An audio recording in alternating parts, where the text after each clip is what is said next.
प्यारा गांव और दो नटखट दोस्त। मीठापुर नाम का एक छोटा सा गांव था जो चारों ओर से हरे भरे खेतों और छोटी पहाड़ियों से घिरा हुआ था। यह इतना शांत था कि हवा में भी मधुर संगीत सा सुनाई देता था। इसी गांव में दो बहुत प्यारे लड़के रहते थे, आर्यन और वीर। आर्यन की आंखें बड़ी और शरारती थीं और उसकी हंसी एक घंटी की तरह मीठी थी। वीर थोड़ा शांत और विचारशील था, हमेशा अपने गले में लटके एक छोटे से लकड़ी के खिलौने को सहलाता रहता था। दोनों लगभग एक ही उम्र के थे और उनकी दोस्ती गांव में मशहूर थी। उनकी सुबह की शुरुआत हमेशा एक ही तरह से होती थी।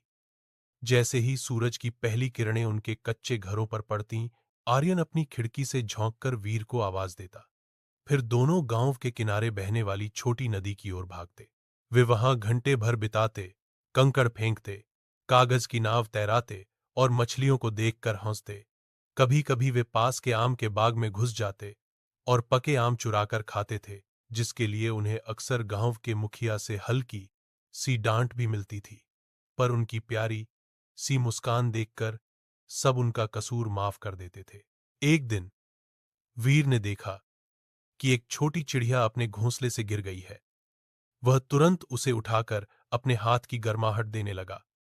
आर्यन, जो शुरू में खेल रहा था, तुरंत दौड़कर आया और दोनों मिलकर चिड़िया को उसके घोंसले में वापस रखने का रास्ता खोजने लगे।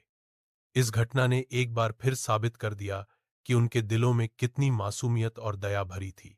मीठापुर और आर्यनवीर दोनों एक दूसरे के लिए एकदम सही थे।